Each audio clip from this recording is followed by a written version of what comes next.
Kryeministri Edi Rama prezantoi sot në një video në rrjetet sociale skuadrën fituese të Fierit në zgjedhjet e 11 majit për Shqipërinë 2030 në Bashkimin Evropian.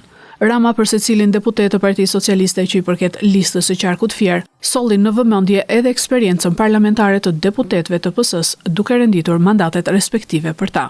Në zgjedhjet parlamentare të 11 majit, Partia Socialiste në qarkun e Fierit mori 12 deputet, nga të cilët 5 nga lista e mbyllur dhe 7 nga lista e hapur. Për deputetët e rinj, të cilët ulen për herë të parë në sallën e kuvendit, Partia Socialiste rikthen në një format të veçantë akademinë politike, të ndërtuar posaçërisht për gjeneratën më të re të kuvendit të Shqipërisë.